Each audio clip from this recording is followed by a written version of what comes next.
Good evening, everyone. My name is Gaëtan Verna, and I'm the director of the Power Plant. And thank you all for joining us for another installment of our international lecture series. Tonight, we're pleased to feature a special presentation by renowned artist Julie Mehretu. The International Lecture Series is a vital, long-running program of the Power Plant, which invites the most dynamic artists, curators, critiques, and others from all around the globe to present their work to Toronto audiences. All our International Lecture Series talks are free to members and their guests, so we sincerely encourage you to become a member of the Power Plant and to take advantage of this, which is one of the many benefits of a membership at the Power Plant. I would like to thank our generous supporters who enable us to day in and out present tonight's program. Our primary education sponsor, CIBC, the J.P. Bickle Foundation, our official travel sponsor, Porter Airlines, as well as the Canada Council for the Arts, the Ontario Arts Council, the Toronto Arts Council, and our partners here at Harbourfront Centre. Now, please welcome the Power Plant's Curator of Education Public Programs, Kristen Bowen, who will introduce tonight's distinguished speaker, the painter Julie Mehretu. Let me express how honored we are all to have Julie here in Toronto for the very first time. Thank you, Julie, for taking the time out of your extremely busy schedule to be with us this evening. Thank you.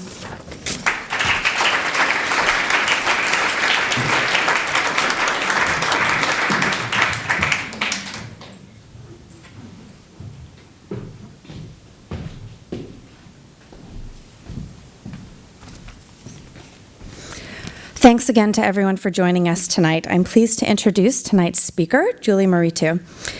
Julie Mehretu was born in Addis Ababa, Ethiopia, and lives and works in New York City and Berlin. She received a Master's of Fine Arts with honors from the Rhode Island School of Design, a Bachelor's from Kalamazoo College, and studied at University Cheik Anta Diop in Dakar, Senegal.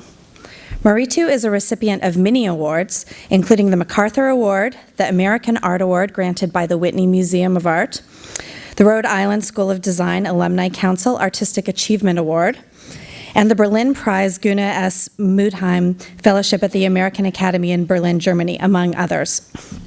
She has shown extensively in international and national exhibitions. Recent solo shows include Liminal Squared at the Marion Goodman Gallery in New York City, White Cube in London, Mind, Breath, and Beat Drawings at the Marion Goodman Gallery in Paris, Julie Mehretu, Notations After the Ring at the Metropolitan Opera House, Lincoln Center in New York, Julie Mehretu Gray Area at Deutsche Guggenheim Berlin, and Solomon R. Guggenheim Museum in New York. Her recent group exhibitions include The Gesture and the Sign, White Cube in Sao Paulo, Documenta 13 in Kassel, Germany, the Bearden Project, a studio museum in Harlem, New York City, and online Drawing Through the 20th Century at the Museum of Modern Art in New York, among many others. Her success is also evidenced by the number of important public collections that include her work, including the Museum of Fine Arts in Boston, the Museum of Modern Art in New York, the National Gallery of Art at the Smithsonian Institution in Washington, D.C., the Walker Art Center, Minneapolis, and the Whitney Museum of American Art in New York. I'd also like to express my great appreciation to her for being with us tonight, and please join me in welcoming Julie Mehretu.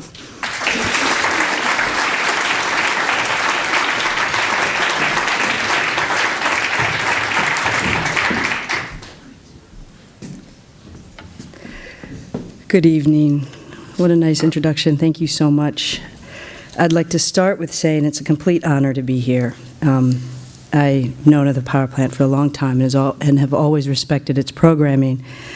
It's an institution that has a lot of respect. There's a few of those that command that in the same way, such as the Walker Art Center in Minneapolis and a few others like that. So it's an honor to be here. Gaëtan, Verna, thank you very much for the invitation.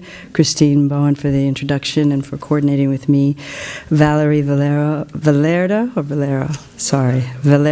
my apologies, for getting me here, and Julia Paoli for ordering dinner tonight. It was great. Artist talks are always difficult, I think, for artists because you're asked to do something that's really impossible, which is to talk, really about your work. I mean, we can talk about your work or your making or your practice, but to really be able to give language to something that is very hard to give language to is a difficult position to be in. And it's especially difficult if you've been practicing for a long time. I think it gets, in ways, it can be easier, but most of the artists here might feel the same, that if you give a talk and you're used to talking about your work, sometimes you can almost feel like when you are discussing what you do and you talk about especially past work, it can feel like you're being a caricature of yourself, or it doesn't feel like, so what I've been really working in treating talks in a different forms. So in this talk, it's something to give to you and try and make sense of my practice out loud with you, but also to enlighten and give something new to myself in my practice and how I'm making. This talk I've divided into 3 sections. The first section, the slides will just move in a timed fashion, the images from one to another, and I'll talk about the way that I approach my studio. The second section, I'll look at one very large painting and then a cycle of 4 paintings in more detail, and then we'll go into the more recent work that are also going to be on a timed format. So the big question that has, one of the leading questions for me as an individual and as an artist is how do I, in a world of crisis, in a state of crisis, a world in a state of crisis, how do I go into the studio and make paintings? How do I find the time or the space, or how do I actually access or find a way to feel, how does that work for me? It's always been what I've wanted to do. It's always been what I've been able to do, and it's been where I feel most constructive. But why does that take place? In the context in the last several years, you can think of the Iraq War, you can think of Benghazi, you can think of Tahrir Square in Cairo, Zuccotti Park, Fukushima, Sandy. This is just in the last year alone, last year and a half. The state of the post-colony, neoliberal economy the globalized economy that we're living in.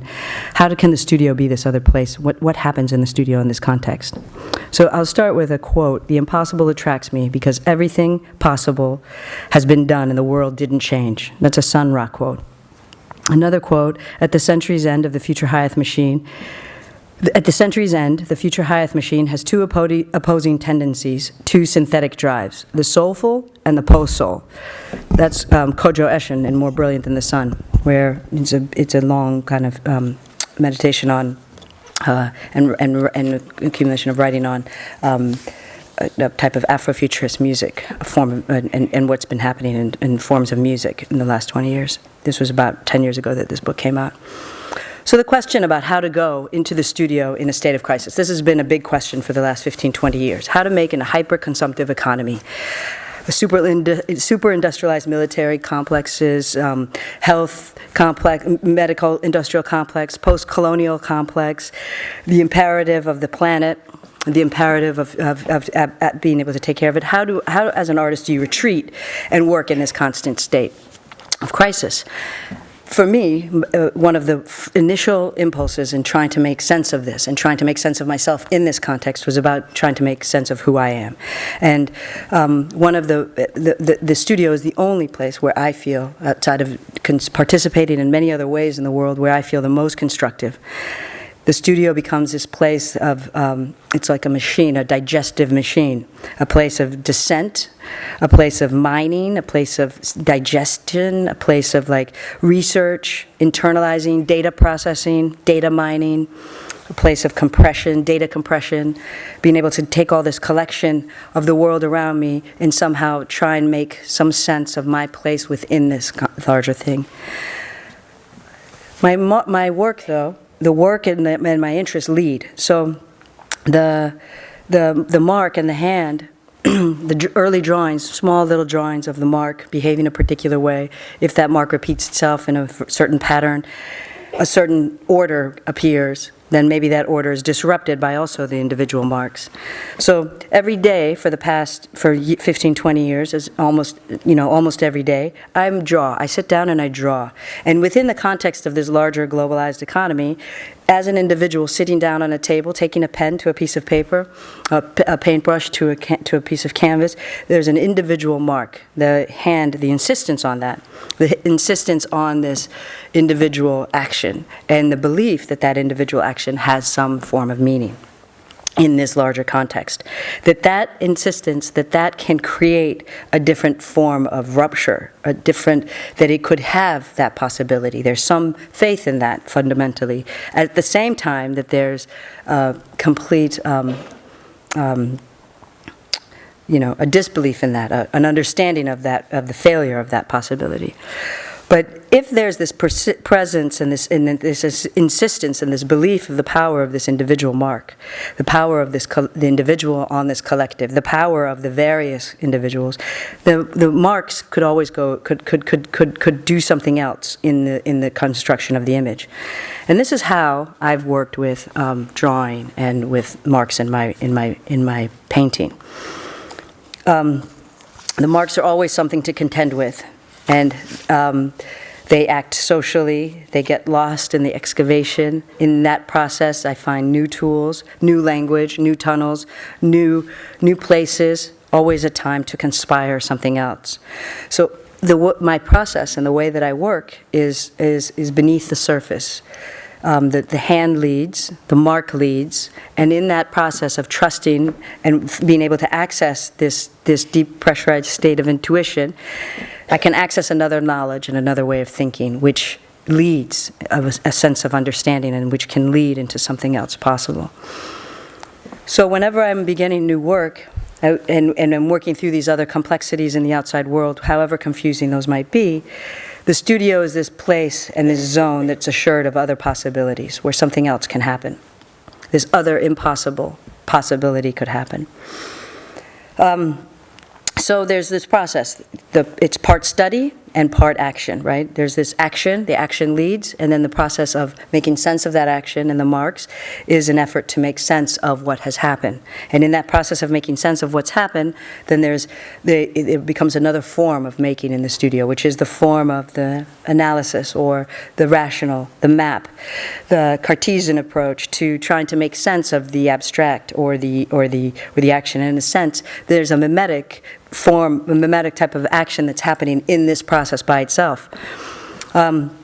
So the map becomes this, it's trying to make sense of a condition, of a social condition, of a projected condition in the work. And in that process, it contributes to a further abstraction. It becomes further nonsense. It contributes to the entropy that is possible there. It moves right into the sublime in that ability of trying to see, experience, create, and then also this effort to make sense of, which contributes to its further distraction, further abstraction.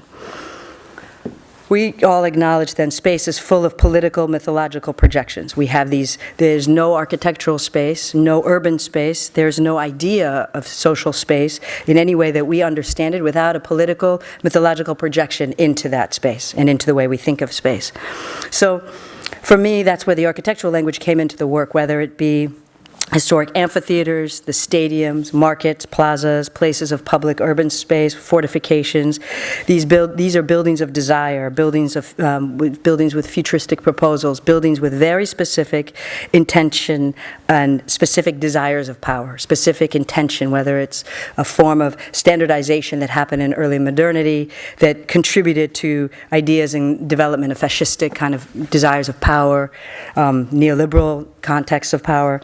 This evolution, that we have, that you're immersed in here in Toronto, that I'm immersed in New York, and that any urban dweller is immersed in wherever they live, has social, political implication. And the architectural language in my work works in this way to somehow provide this historic information to the painting. It's part of the data compression in the painting. The marks digest and battle this. They interact with this. They behave. They have behavior. They are social agents in a way. And they interact and battle and try to prove this space futile. But it's almost as futile as the marks themselves. It's all suspended in paint, in transparent paint, layers of transparent paint, this medium, which is, in a sense, in this very, very thin medium, you have this compression of time. We can go back to the earliest amphitheaters, to the futuristic desire and impulse in architectural desire. These dualities and contradictions are then forced into this very, very thin suspension, a moment of time and space, compressed. That's the painting. That's the image that you look at.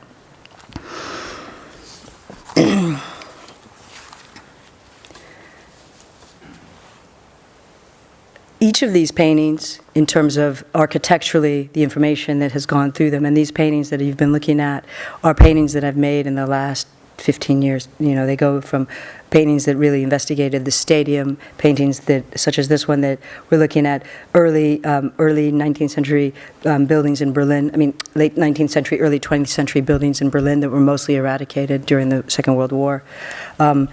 These specific types of buildings, whatever they might be, really the effort at that time was to investigate a very particular kind of architectural phenomenon and how that contributed to a certain type of social construct.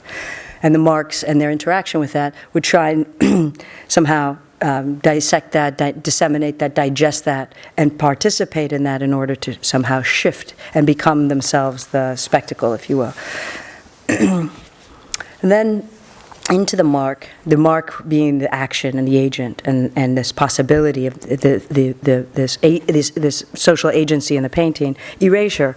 The paintings went to a place where erasure became even a bigger contributing, or not bigger, but as important as the action of the mark. The erasure came in as a and the space that where the mark didn't exist became as important into the construction of the image that you're seeing. So that became very important to proceeding and alongside some of the work I'm going to start talking about in more detail, but that the erasure could have as much impact as the mark because it can contribute to the evolution of this place and of this desire. Something else, a third space opened in the paintings. It wasn't just the space and then the evolution of, and the layering of space, the map, the analysis, and then action, and then the kind of regurgitation of that and this kind of redigestion of that. It wasn't just this cycle that was compressed into this space of the painting. You had this, and this possibility for this kind of schism and this possibility of this poltergeist, this third space that could emerge within the work. That has become something that I've really started to look at in a lot more detail, and has actually opened up a new, and I have a lot of other language that I think about this other space in. So I want to move into that, and a lot of these images, you know, really contribute to how erasure, in terms of our landscape, how that's been a part of the contributing factor to the economic and social landscape we participate in and are witness to at the moment. But not just witness to, contributing as citizens I mean, especially from me in the United States, contributing as citizens as an American to the kind of active destruction of very important social places of our collective history, such as in Iraq or Afghanistan. And especially if we were going to go into Syria, into Damascus. But these being very aware of this social reality and being a citizen of this kind of state that would participate and act this way, and aspects of responsibility dealing with these kinds of questions. So I'm going to go back to that work and to that way of thinking, but I thought to interrupt it, I would talk about the making of Mural, which is a 23-foot by 80-foot painting that's in Lower Manhattan. I would talk about that, and then I'll talk about these paintings, the Mogama paintings, which were shown in Kassel, Germany, and then again in White Cube at part of Liminal Squared this last spring. I was first approached by Goldman Sachs through Jeffrey Deitch in 2006, something like that, yeah, late 2006, with this idea of making a proposal for this new Goldman Sachs headquarters building that they were constructing. He had a nominating jury of really great people, and they had made a bunch of suggestions, and the artists that they suggested were to think about the space. They had floor plans, and then make a proposal to if you wanted to make a proposal for to be considered by the bank. They had given me several options, and one of the it became, I mean, I wasn't interested in it because I was, I make large paintings. A lot of the paintings that I was showing you, they're 10 feet by 20, 10 feet by 20 feet, 10 feet by 15 feet. They're large-scale paintings. They are the kind of paintings that rarely fit in a home, but more in an institutional context. So this is the kind of thing a bank could easily buy if they were interested.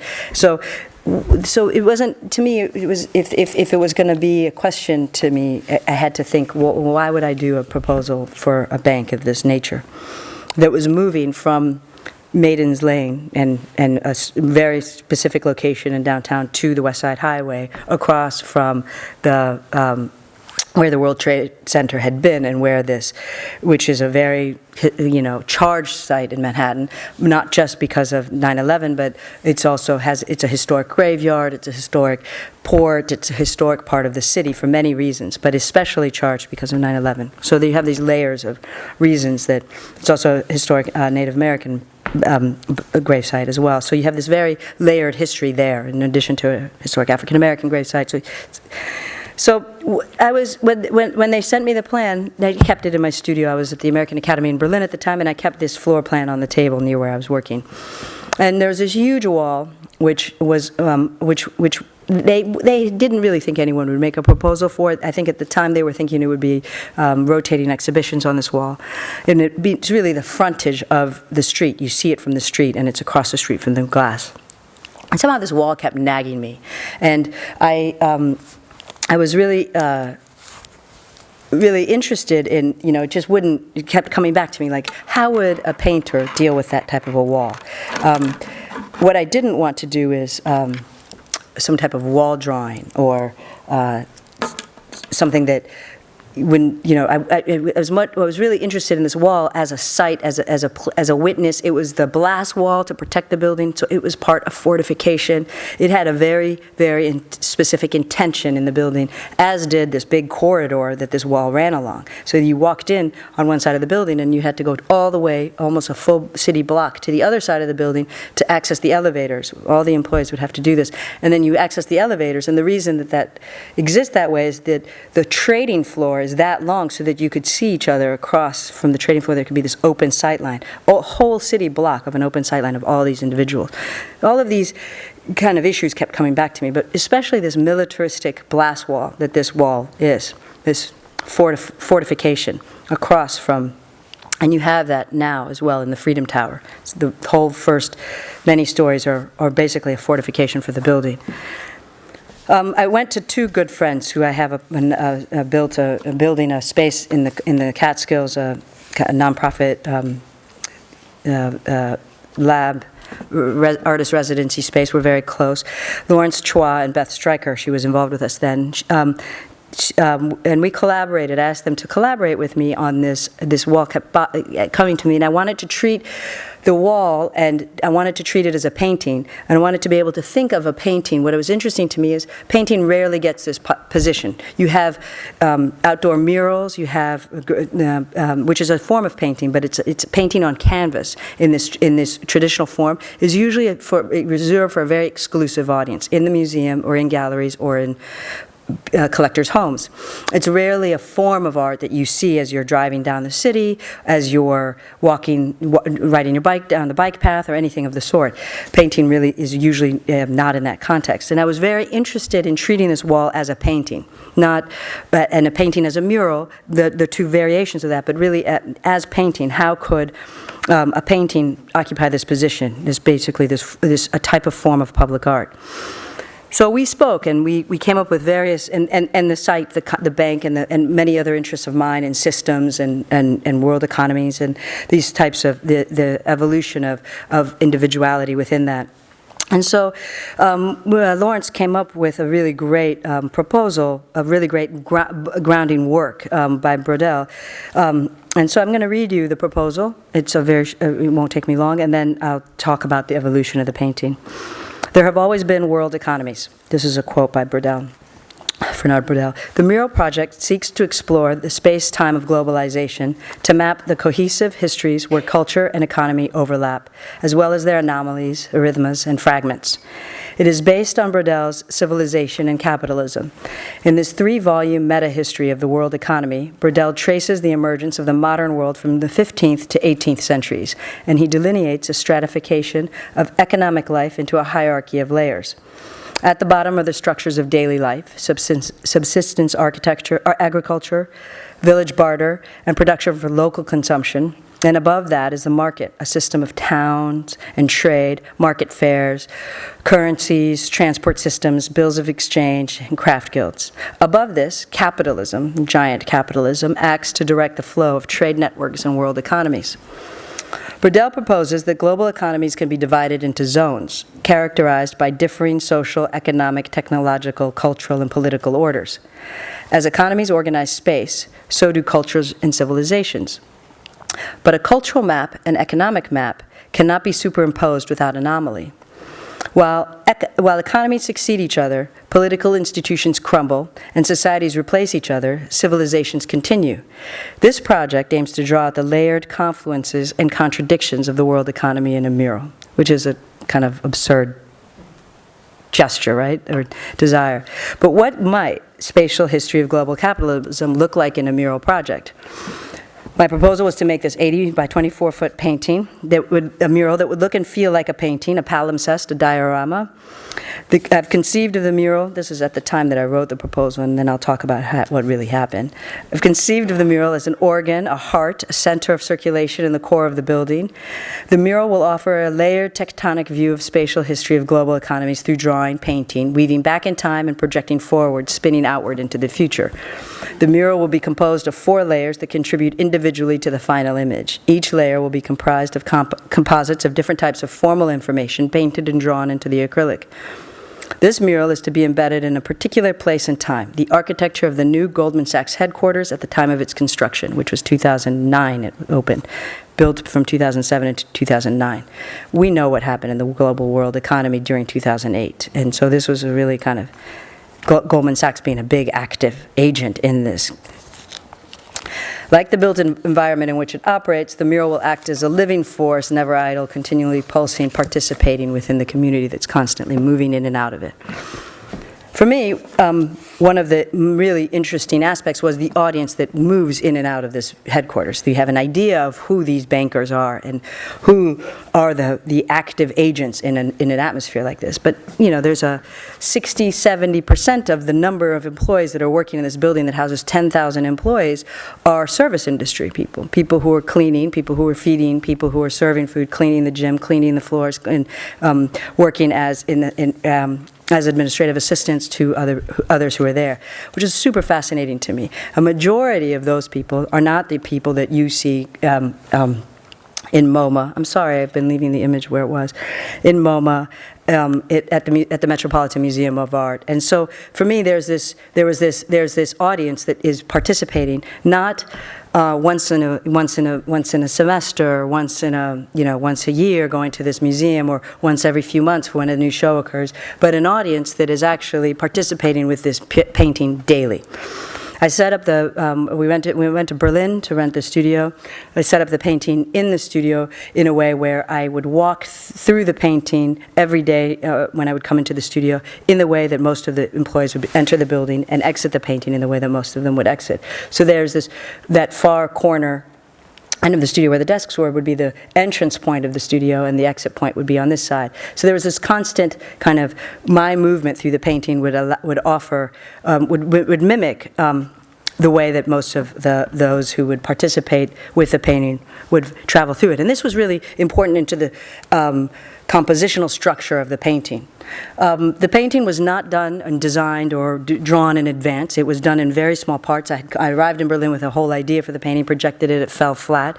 At this scale, I had to really construct a painting on the canvas. And the way that I work and the way that I work with assistants and being able to get these shapes projected and masked, we'd have to do it little by little. So I think you saw an image earlier where these were the initial lines that would be masked. And so I did a layer of, and one by one we would add these shapes, a group of shapes, another 10 shapes, another 10 shapes. So it was this emergent experience on the actual, as the painting grew, which is how I work on smaller paintings, but at this scale it was quite a feat. The earliest layers were based on these kind of early route maps of exchange and these ancient maps of this early Silk Route and other desert caravans through the North Africa, of these forms of exchange that had happened. And then the following layers were the drawings of the bourses, various bourses, first early places of exchange that internalized, the places of the internalized marketplace, into then current forms of architecture such as the one that the building was in, that the painting was in. So all of this information, all of this data, all of these forms of exchange were compressed into this space, into this, it's a 24-foot by 80-foot space, but they were somehow collected into this arc and pushed into this arc of this picture that went deep into the picture. When you look at the painting in the space, you really feel like you can actually, there's a sense that it really has an internal depth, although the surface is only this thick. And there's a lot of quotations also to other forms of public art that have been part of this narrative that this painting is participating in a way, from the stained glass window at the JFK terminal, at JFK of the Pan Am terminal, to and there's actual quotations of that to Tilted Arc, Richard Serra's sculpture that was removed. It's right here in the center of the image. And in addition to many others, that Lichtenstein's painting at the Equitable, there's a shout out to that. And then there's shout outs to within the painting to specific architectural elements in the building that we're in and across the street. So this painting is meant to be seen in various audiences. There's an audience that can't come into the building as of yet to be able to see it without particular access. So that audience, which is all the way down the street, looks at the painting. It's a very small image. That painting, there's a structure to that image, and there's an intention to that image and that structure. There's also, which is this image, that is the whole 24 by 80 feet that you'd see only if you were walking all the way down Water Street and could look up and see this from that vista through the window. It would be broken with these meters of the window, but that's mostly what you would see. That image is impossible to see from inside when you're right in front of the painting. When you're in front of the painting is shattered into all these other various paintings that become, in and of themselves, complete images and places where you move. So what was really important to me in this, and when talking about those fissures and the gaps in the layering of those types of maps, is what happens in those gaps. What's possible within the interweaving places of all this information where these other forms of images occur. It's impossible for me to show you here because it's something that is an experiential type of physical experiential experience that has to happen in front of the painting. But working on this scale, I became very aware of that and how important that is for painting.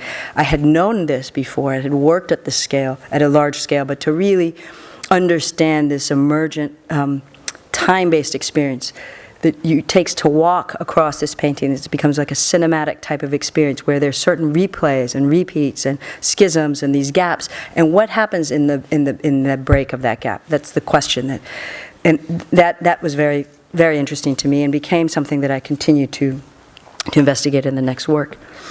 So after moving back to New York, having installed that painting, got a new studio. The Guggenheim show I had finished, and I was back in the studio with a view of the city and looking out over New York, and working on a new painting that would be shown in Venice.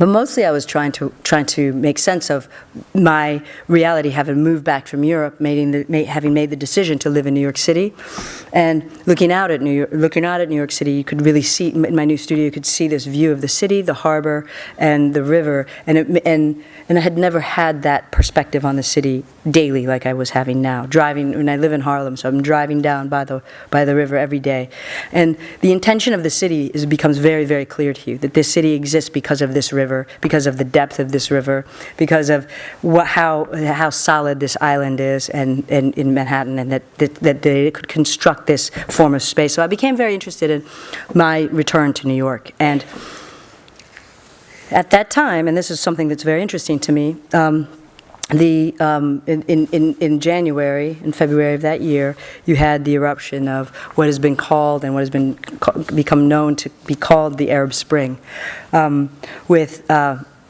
the eruption of something that we thought was an impossibility on the continent of Africa, and starting with Tunisia and then into Egypt, and then it was contagious into the whole entire region. This possibility that a leader such as Mubarak could be toppled through a peaceful demonstration after 20, however many days it was in the square at the time, I forgot now, that number of that actually this person that had grown up. I have been born in Ethiopia in 1970. We left Addis Ababa in 1977 after the revolution and the coup, and after things got, they call it the days of the Red Terror, when things got really, really bad in what happened in Ethiopia during the Cold War. It was really, and Ethiopia was really a sad casualty of that war, and so. Mubarak was I think 74, something like that. You know, when I was young, so my entire life he's been the leader and of Egypt. He's one of those, one of the longest serving leaders, dictators of a nation. How did this come to be? This was this imagining of the impossible, this almost emergent form of utopia, the contagiousness of that desire. I mean, it was something that spread like wildfire through the world. We had earlier than that, you had the huge protests in Wisconsin. You had Zuccotti Park and the Occupy Wall Street movement that took place in the United States, and you had this kind of social activist effort that was contagious globally. And I was really interested, because of what it has always meant in my work, really interested in this public space, this container where this form of action could actually would take place, but there was a certain skepticism within that, in my viewing of it, and nervousness and fear.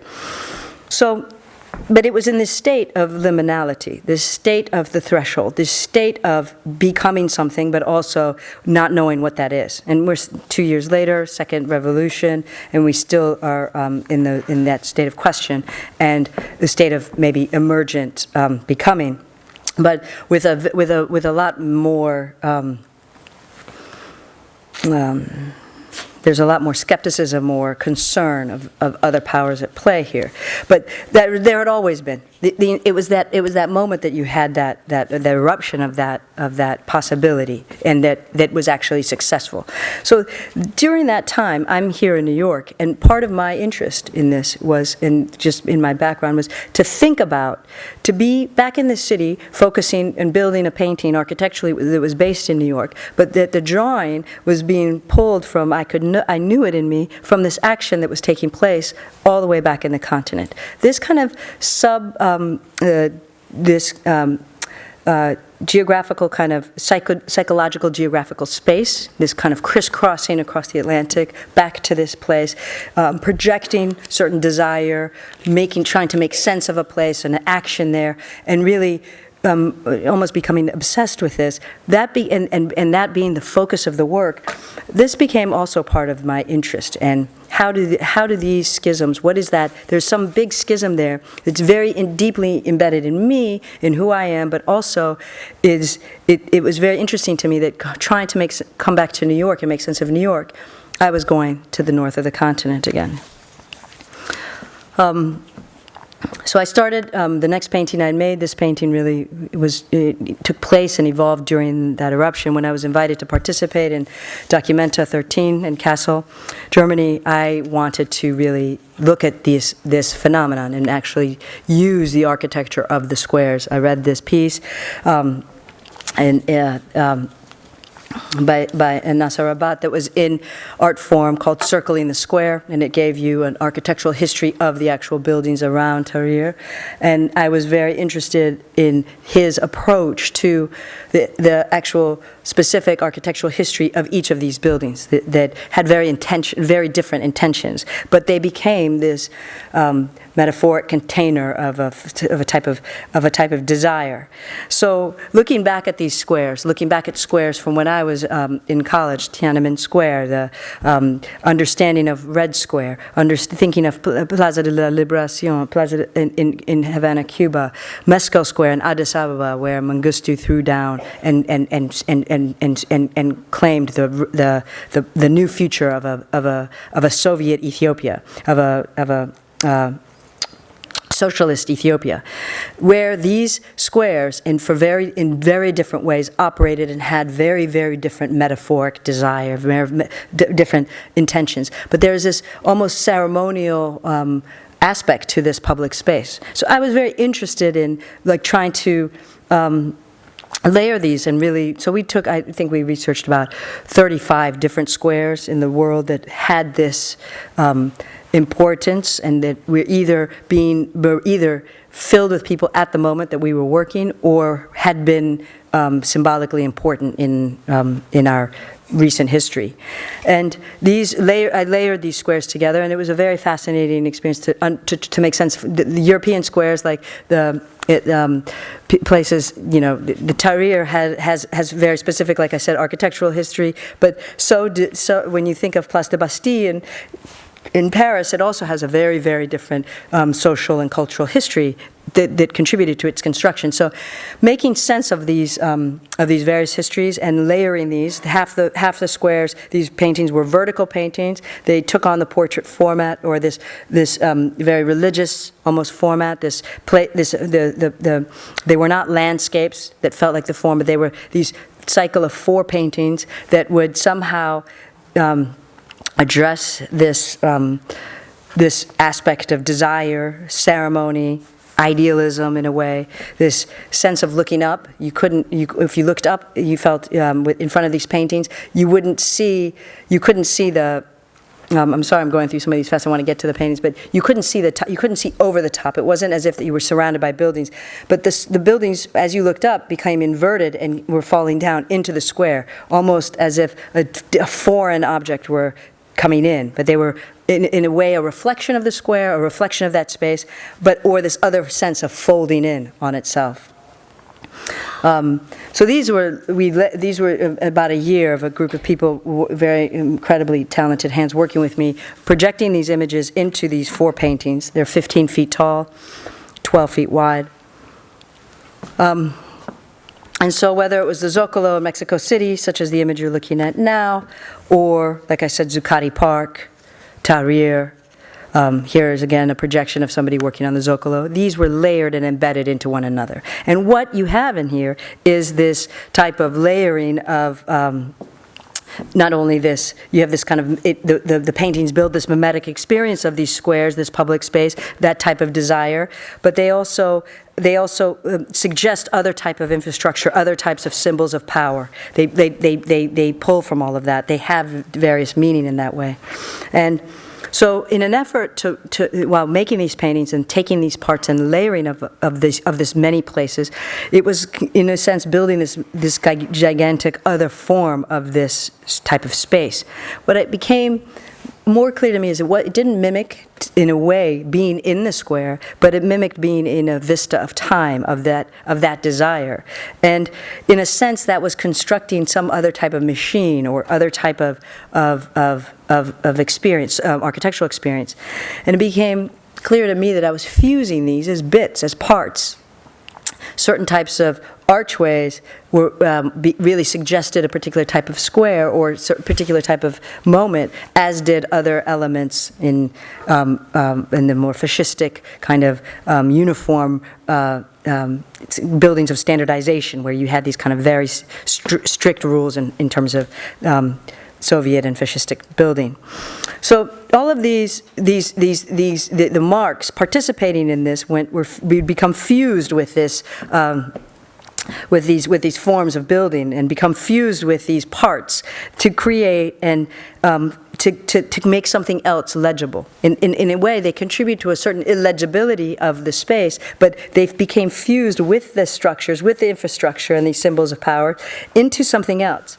So they tried to form something else legible, but they just would then, in a way, descend into their own illegibility, which became very interesting to me. Like, I started to realize that that was part of the emergence of that space in that gap, the emergence of something else. Marx became very comfortable with the type of headache they could create.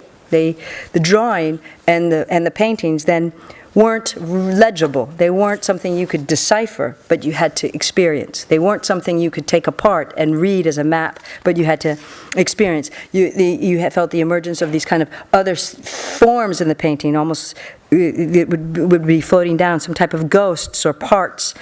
And so it became this confrontation with this desire, this confrontation with this utopian dream, in a way that was falling apart in front of you, and what became very clear to me, that the space that the paintings operated in, that I was interested in, this gray, weird kind of fearful type of place, this kind of liminal space that emerged. And that's when I became very interested in that, and without any judgment accepted that possibility in the work. A sublime experience of looking and feeling the emergence of something that would be somehow instill fear and was uncomfortable.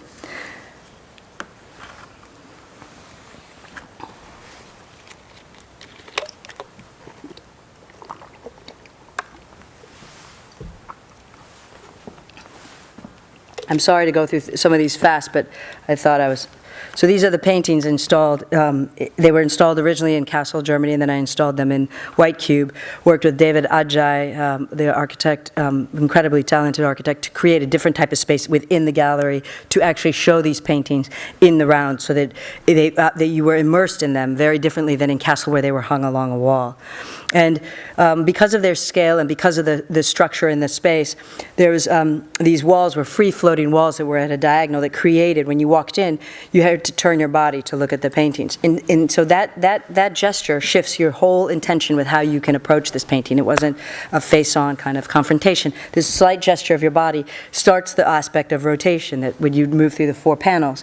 But not only was it the rotation, there was these voids in the back of the space, these big corners. The back of that corner came right into the center of the painting, if you could imagine a little line from the corner of the room into the center of the painting from behind the wall. So there's this, and there's a sonic experience of being in that space where you're kind of encouraged back into the room of the painting, into spending time with these paintings, into allowing these paintings to exist as time-based experiences, not just an image that you would look at, which I really became that more in Kassel. You'd walk past this image, kind of look at it, absorb it, but these became something that you had to go back to, rotate through and spend time with. And that's when something else happens in painting. I mean, painting is a very slow process, and something that, not just in terms of making, but in terms of looking. And all painting requires this, especially, I mean, not necessarily all contemporary painting, but a lot of painting. And historically, painting requires this. If you spend a long time with a painting, you'll really see an image. It's an emergent, time-based experience, such as film, video, and other forms of that. But I'm insisting on that in terms of, if you don't spend that type of time with a painting, you haven't seen the painting. If you haven't seen a film from beginning to end, you haven't seen the film. You might not be interested and you might leave early, but if you don't spend the 90 minutes or the 20 minutes, however long that film is, you can't know the entire narrative. Painting occupies the same need of time. It's not something that can be consumed in 5 minutes, 3 minutes, 10 minutes. It's something that really requires looking and spending time in order to understand all the various intentions that are made by an artist in a decision in terms of placement, in terms of composition, in terms of emergent experience, in terms of many things that happen. That kind of visual retinal experience. And so this last part of the talk, I would really like to talk about painting as a time-based medium. And why I think that, why for my show, the last 2 shows I did, including the Mogamas, because of my experience with the Mogamas, I really focused on this side of making, but also in my approach to making was very aware of this. I always knew that it took me a long time, but it made it very clear to me how much I needed to kind of even release more into the intuition of making, release more into that knowledge. So a new being, space, a third space, the unknown, could emerge from within this painting. Within the pressure of all this collapse of space-time, fusing, molding, erasure, there's a breakdown that occurs. And within that breakdown, there's the dream that's super far from an ancient utopia that we understand, not the undesirable Eurocentric kind of ideas of utopia that have come from, these ideas of humanistic kind of thinking. But what is possible in a post-humanist desire? So Afrofuturism as a form of thinking has been really kind of important to me and very liberating since for a long time now. But I want to read a quote by Alondra Nelson. Afrofuturism as a way of looking at the subject position of black people, which covers themes of alienation and aspirations for a utopic future. My question is, what can that picture look like?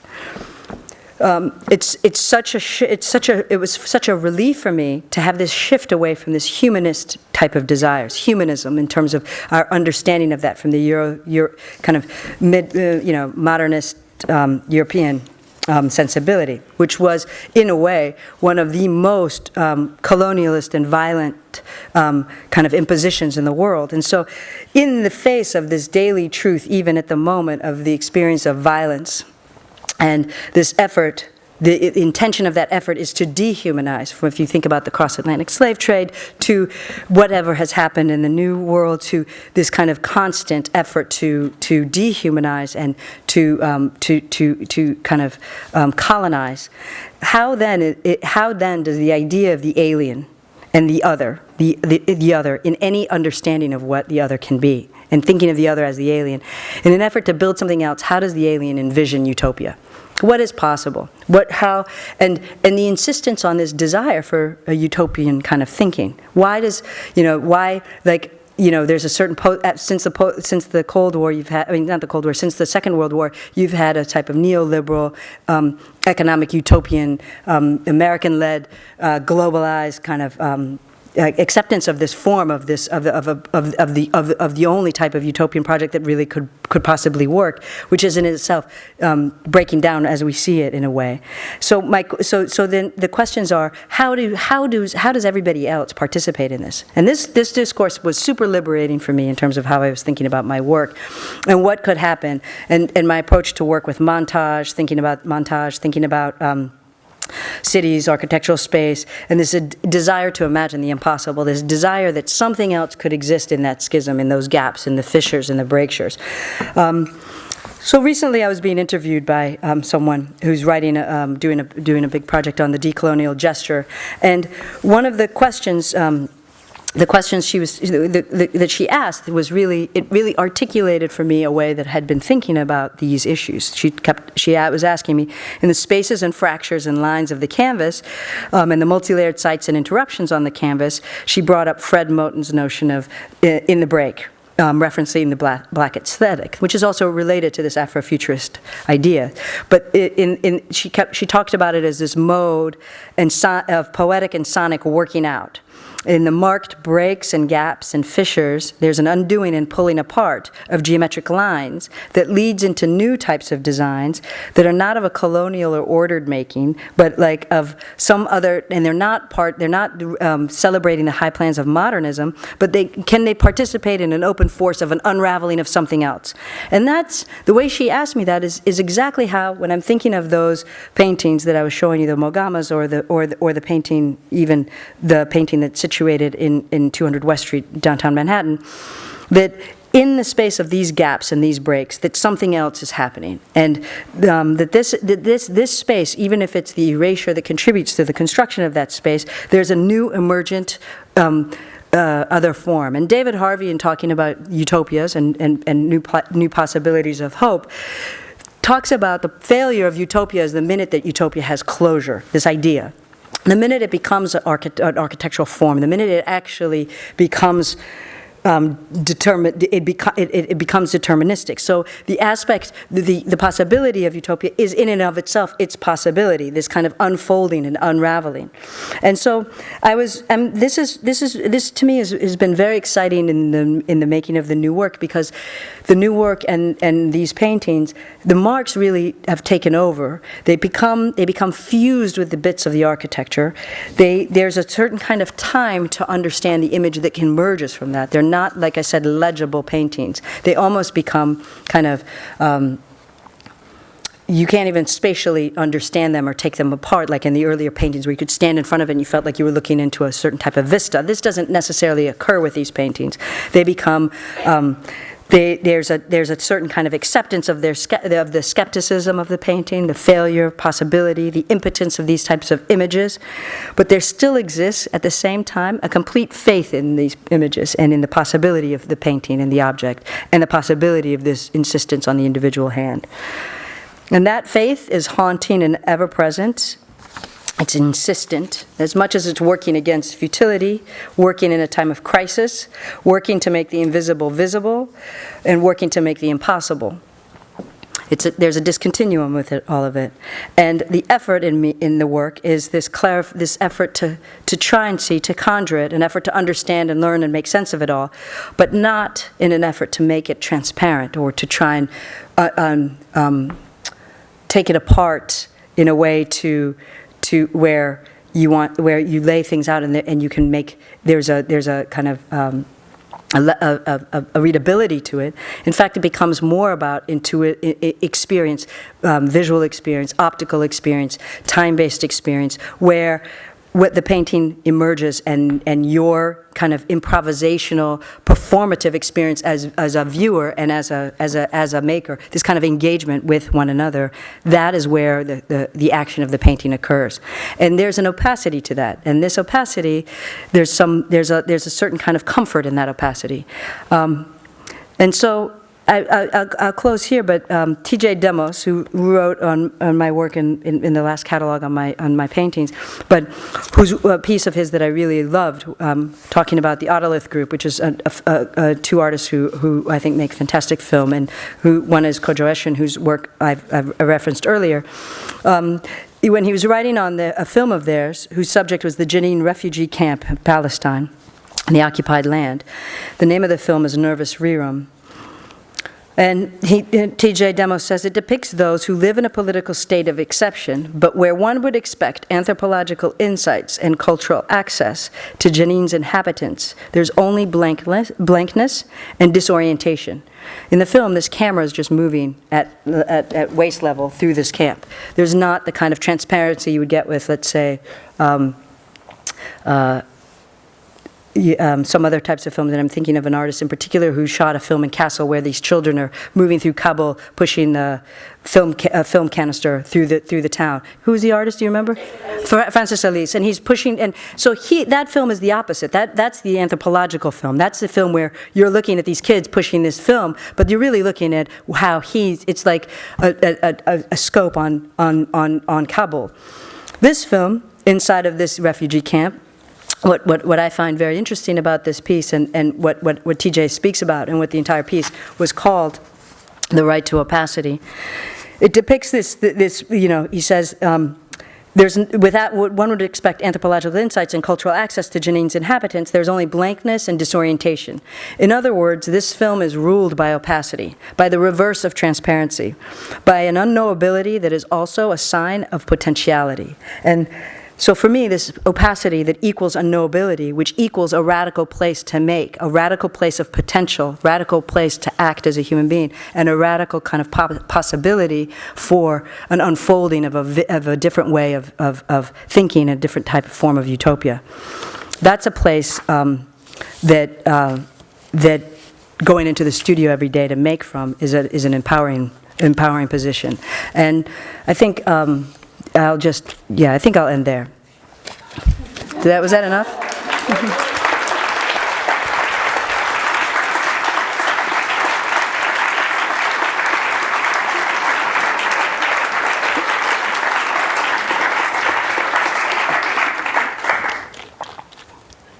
If you have any questions, please raise your hand and wait for the mic.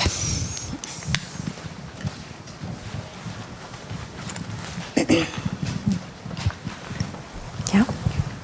Can you pass it down? Thank you. I have some few questions.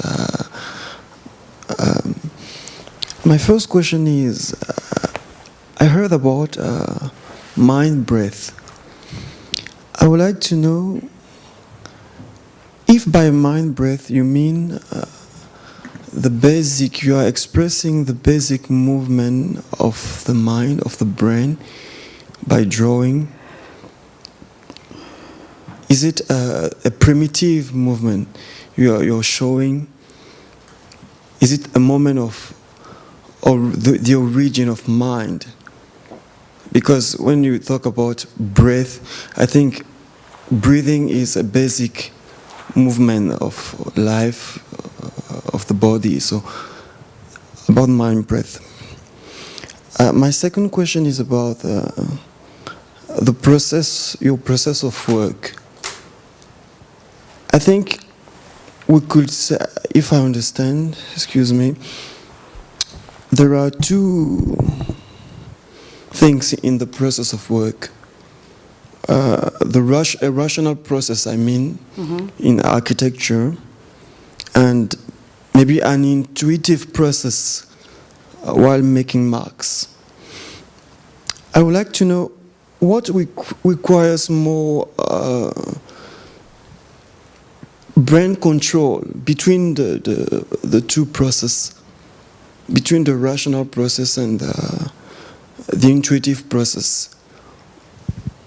Brain control, or where do you find more tension while working?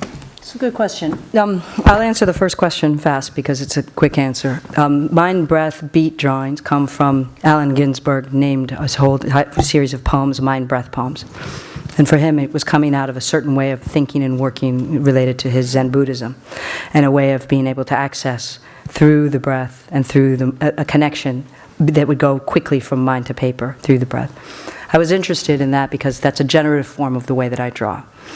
I don't mind the word primitive, but I don't know what place primitive has in any contemporary conversation. You know what I mean? So, in terms of innate or possible a deep part of who we are as human beings, but I don't know of any context of any of us who are engaged in a globalized form of conversation that has anything to do with anything outside of the moment, outside of a deep aspect of who we are as human beings. So the most kind of elegant drawings that I've seen that are 30,000 years old or 40,000 years old have also contributed to that possibility. So for me, there's a knowledge that and accessing a certain form of knowledge that I call intuition, I call this place, but it's a place where the best decisions and the most interesting revelations and work happen for me. So in when I'm generating new drawings and work, a lot of that process of generating is about this trying to get lost and lose my sense of cultural self, disfigure. I think of it as almost a disfiguration, losing as part of who you can be to really access a way of making something. Okay, so then that goes into the second question about these two processes of making. Early on in the studio, the more rational and Cartesian approach, let's say, or this process of trying to map the mark was a way, in a sense, a way to try and make sense of what I was doing in the studio. So I would work, and then I would try and map that work. The mapping was as absurd as the making, but I would use the codes that were prescribed and that we knew in our current culture and history of geography, analysis, these forms of approach. I would actually literally apply that to the drawing, cover the painting with a piece of paper, map it, try and make diagrams of it, try and chart and make sense of the drawing. It became as absurd as the drawing, like I said, itself. So then it became more interesting to me as it started to just emerge itself in the painting, in the information. So I'll do a lot of research before making a painting, such as Mural, or such as the Mogamas, where you research all these squares, or research this kind of history of world capitalism through certain lenses. And so there's the intuition guides that as much as the others. And it cannot be forced. I mean, in terms of practice, I think you can really go there. Another reason I like the Ginsbergian idea of this practice of Zen Buddhism. But I feel like when you're working daily in the studio, you can really go there much quicker than if you haven't been there in a while. Does that answer your question?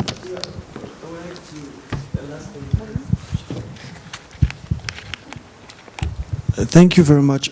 And I would like to know, there are some paintings, I think, like those in Berlin, where you're not working with the hand, I don't know, with the marks. I would like to know how you decide not to do marks on a painting, or...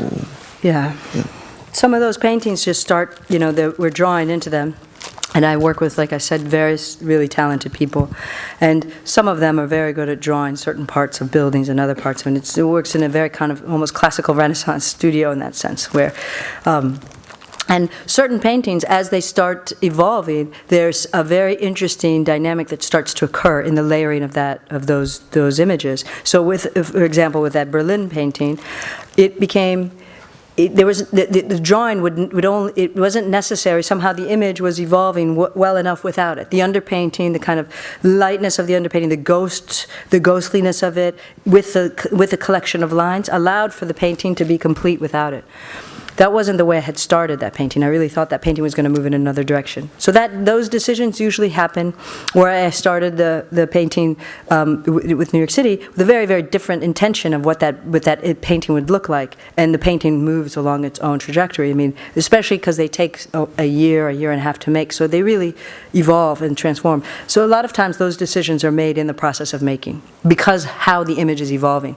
I have the only thing I start with when I start these images is an idea of what I'm working with, the information, and what I think, some projection of an idea that I have, but with the knowledge that the paintings never look that way that I have projected an image in my head.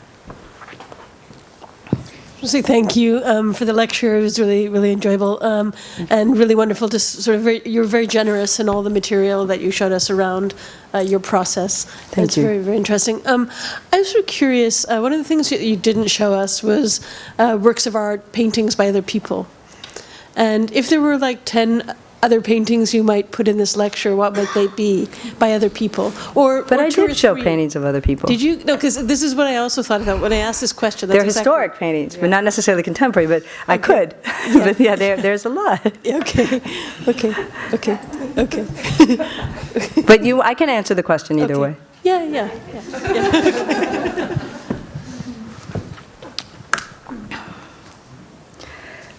It's interesting because like there are certain painters who have been important to me. I tend to really love artists that aren't making paintings. Most of the painters or artists that I'm looking at are painters, are artists that work outside of painting. Or maybe like Tacita Dean works partially with painting, but she works in all these other forms.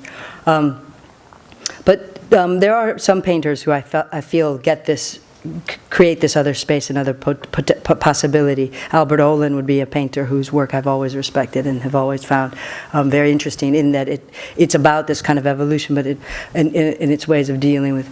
Sigmund Polke would be another painter who's been very influential and important to me in a lot of the effort of his work.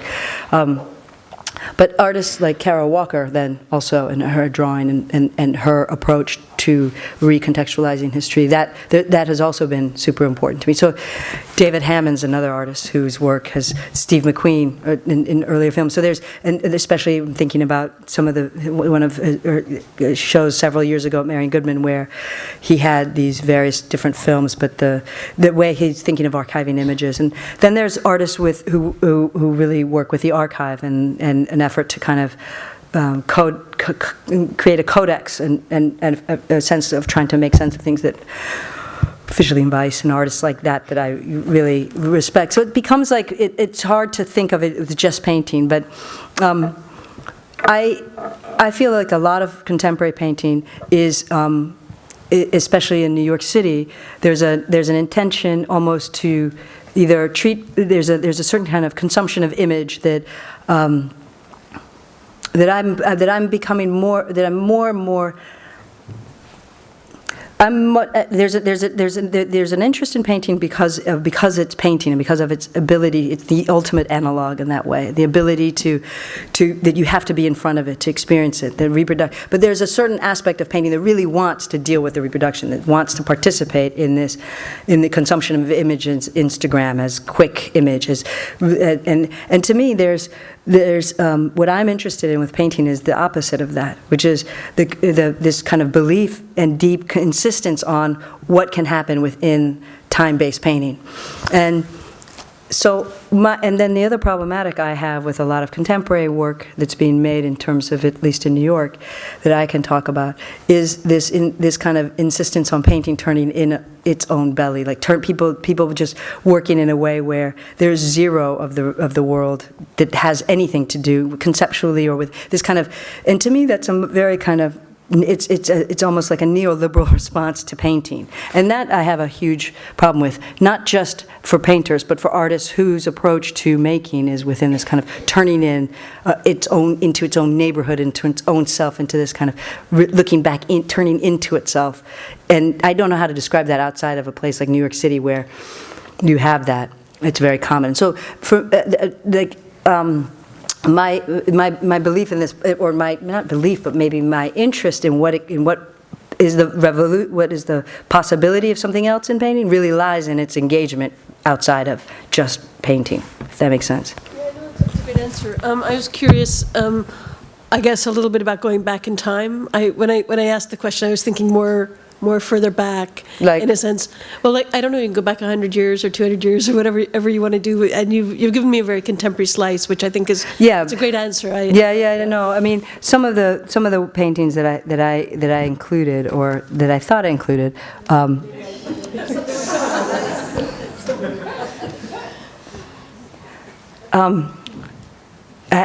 mean, I look at so much, but.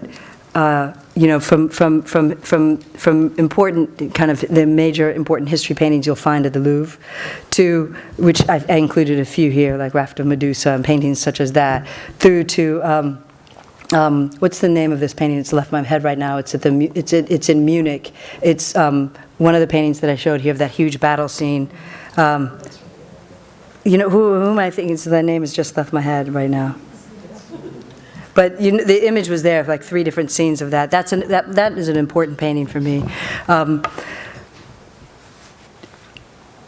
The Wedding of Cana is a hugely important painting. Poussin, I think, especially the 7 sacraments between Edinburgh that I saw in Edinburgh. To me, that watch, I stayed maybe 4 hours looking at that cycle of paintings, and that's when I realized Poussin was ultimately an abstract painter, dealing with shape and time and space, and so for me, looking like I'm always looking at historic painting, and it's art painters like Poussin that have taught me to spend time really looking, and so yeah, but I consume painting, yeah. Yeah, for sure. And this work has a relation to that history, I think. It's embedded in it. Okay, up there and then here.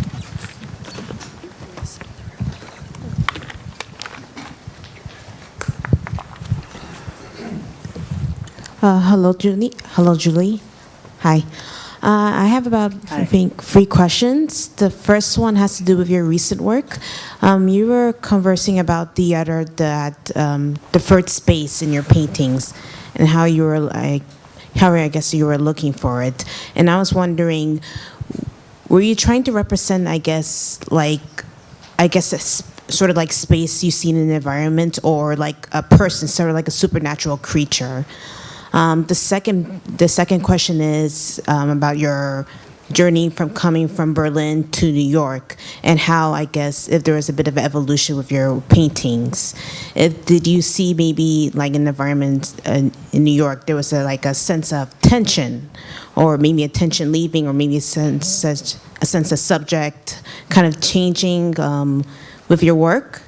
And the third question is, since you work with drawing and painting, have you ever considered using a different medium with your subject? The first question, I don't visualize or try to make an image of anything in particular. That's really, I mean, that's why I describe it as taking these different forms of information. I have a history of working a particular way, so there's a kind of, that informs the approach towards another painting, or the effort to break that way of making informs the approach to the next painting. But I don't think of it's ever as an effort to depict anything specifically that I'm trying. That's a very different form of representational painting, and I'm not thinking that way. I'm thinking much more where these collisions occur and actions happen in the painting that I'm trying to pay attention to, and I'm a student of, if that makes sense. You know, I try to be very aware of that, or try to be very try to be a servant to that, like a servant to that impulse in a way, a true servant to that. One of my friends, Matthew Hale, actually says in something he wrote, it works to be a servant to impulse, to speak before he thinks, which I thought was a beautiful way to talk about making. I really think that that's important. So there's that's part of that effort. Then so your second question. What did you say? What was the second question? It was about your journey. Oh, the journey. Again, it's not, I don't think, I think what was more interesting was that for me, was not about Berlin and New York or these types of places, and so they make you work. It's more about conceptual, like I went to Germany from the United States in the middle of the Iraq War, and I went to this place that I had a lot of judgment about what had happened in the narrative of this particular country and its history.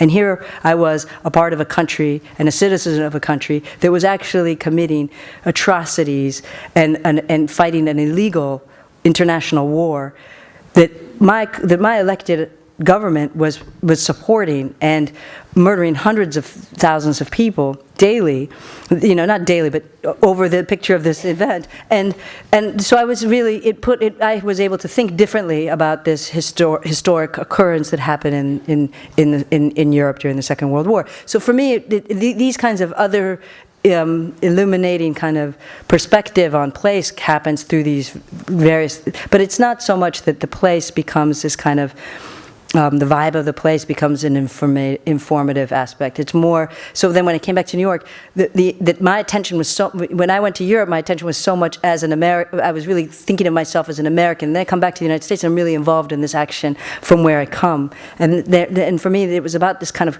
cross-cultural, I mean, not cross-cultural, but this kind of, if you could imagine those lines of crisscrossing through global space, this kind of, there's a kind of architecture to that, or there's this form that can emerge that I was more interested in terms of like a psychological, geographical space. All right, thank you. And my third question was that since you work with drawing and painting, I was wondering have you ever considered working with other mediums? I mean, I would love to make some kind of sculpture, but I've never been able to. Or maybe some installation works. Yeah, maybe. I would. Thank you. Yeah. I'm really interested in, you talked about it when you were talking about the installation of your work at White Cube in terms of creating a sonic space in your work.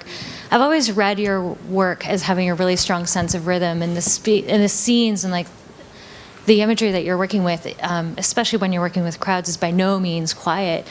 Can you talk a little bit more about how you think about sonic space in your work? Yeah, I mean, their paintings are very, I think of them in a very sonic way, maybe. And I have even in certain notes in writing about the way that I work, in order to get into that place of disembodiment, I listen to very, very loud music, and I move, and there's a certain type of reaction, certain types of music that allow for certain type of access of a certain mental space, and so that, for me, definitely these paintings have, and they include, from whether it's the scale of Mural or the smaller paintings, the marks are percussive, and they participate in a very, they're almost like a type of a score, if you will. Like there's a way that I really think of them that way, and when I'm working on them, I'm very lost in the sonic aspect of. I mean, I hear them as well as I see them. So.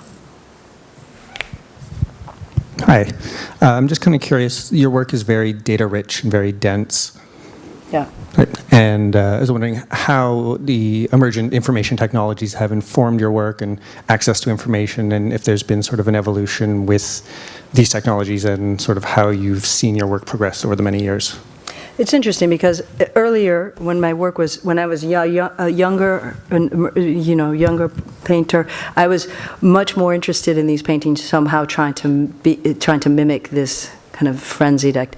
That's been less of my interest. It's become actually the amount of information in the painting coalesces into a larger form, into a larger other emergent experience that I talk about. I'm much more interested in that, which is in a way about another kind of singular form, or possible, a few forms possibly emerging from within this kind of this massive amount of information. So in a way, I think, like, I'm much less interested in any mimetic aspect towards, or type of making towards those emergent systems. The magnitude of those kind of push me away from that. But I think the earlier work was much more interested in trying to somehow articulate that space. In terms of the impact in the work, I mean, information is much more readily accessible. So instead of having to go to the New York Public Library to get certain types of images, or the Columbia University Library, or I can get a lot online now. And so, I mean, research in terms of accumulation of images, but not just in terms of public library institutions, but for a lot of the paintings from Baghdad or from Kabul or from the different squares, those are a lot of either taken by military personnel, uploaded onto Flickr, uploaded onto other forms of social media, that I'm able to access types of photographs that I would never have been able to access before. So in terms of that research and the information and what I can call in terms of the data, let's call it, coming into the studio, the bits, that type of visual information, that's expanded dramatically. But I think because of that, there's been this kind of reductionist aspect in the work, even though it feels like there's a lot more in the paintings. I feel like they coalesce into a much more reductivist type of experience. But it requires that time, but then you can have this other emergent feel.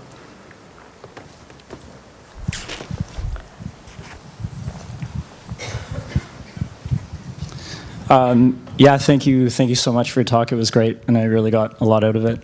I really appreciated what you said about Utopia as movement, and I'm sure maybe you know, but Eduardo Galeano has a quote about utopias.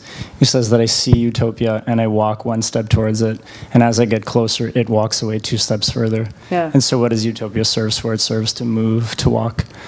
And my question was, you talked about what is possible in a post-humanist desire, maybe as ideas for the future, or a new way of thinking, and I was just wondering if you could elaborate on that a little bit more. Well, I think that there's been, especially in the post-colonial, if you accept a post-colonial world, which I'm not sure I accept, I might think more that we're living in a state of a current post-colony, like post-colonial, and a different form of the colonial, in just a different version of that. But if you accept this kind of decolonized, or the effort of decolonialization, there was a lot of kind of this humanist, kind of back to person, reclaim what has been lost. It's kind of back to Africa, Marcus Garvey's, and this kind of modernist utopian version, not modern utopian, but modernist kind of humanist desire of how you can regain your humanity. And to me, that's a very weighted and an almost like there's a certain type of loss in. There's an impossibility in that, but the impossibility, there's a closure to that. That's what there's a kind of predefinition of what that is. What are the codes of that? What are the ethics around that? What is really possible?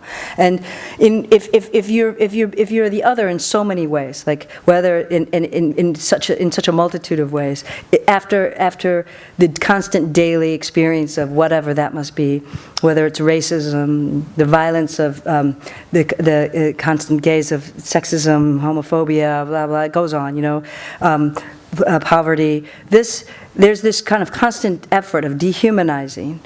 In the face of that effort, there's a very liberating perspective of not trying to regain that, but allowing that to morph into something else. Taking this state of and this is what I think a lot of Afrofuturist kind of perspective on writing does, is it says, okay, if this past is completely broken and gone, it's like a broken relationship or a broken part of who you are. You're never going to regain the humanity after the dehumanization of slavery, for example. That it's an impossible kind of desire. There's a possibility of a construction of a different form of desire, a different form of possibility of who you can be. And to me, that was a very liberating way of thinking of building, and it relates to that quote you suggested yourself. So that's how I was thinking about it. That it allows for something else, completely outside of that tradition.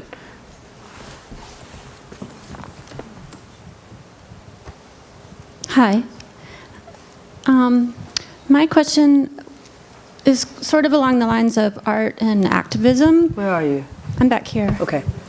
How you were talking about certain audiences that go to the art gallery that you reach, and how it was different with the Goldman Sachs wall, that you're reaching different audiences that way.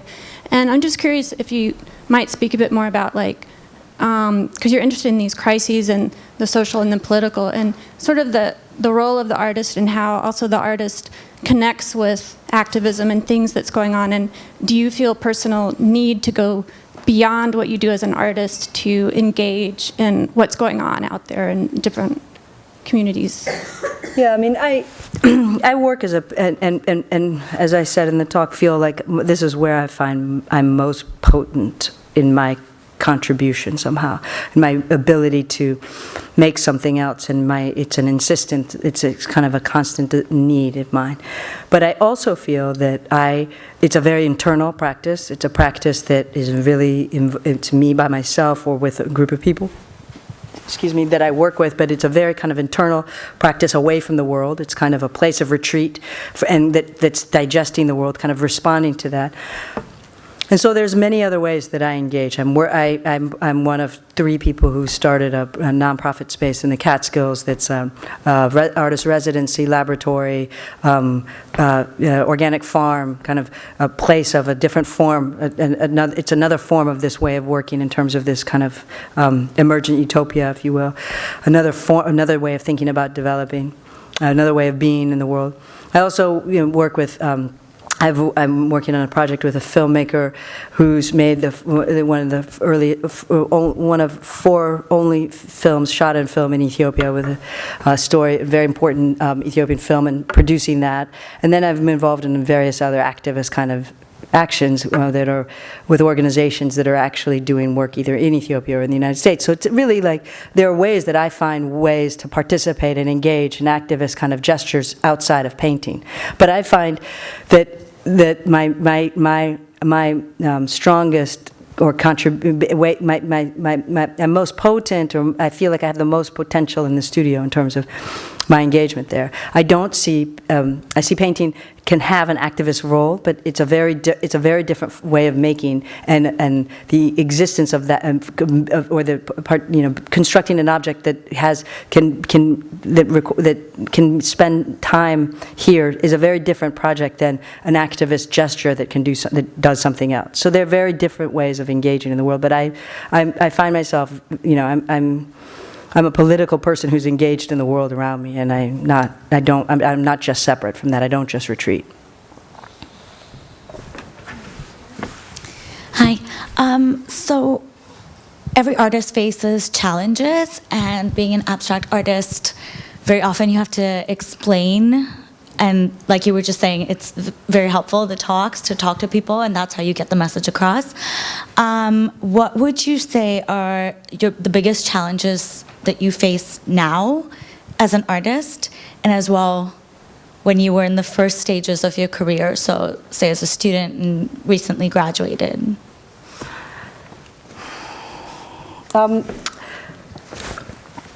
Making art is super difficult.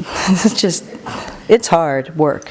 And so as an emergent artist, when you're discovering who you are and what you're trying to do and what you are, and that process doesn't stop. And so I feel like it's still really hard to work in the studio every day. Some days are easier than others, but being able to continue to make work and then evolve and make better work and then find and really be able to be this true servant to your work and in the context of everything, it's hard. And so for me, maybe now it's negotiating that with also being a mother, but really the struggle is making.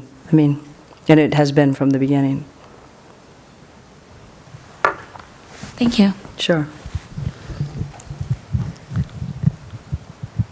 Okay.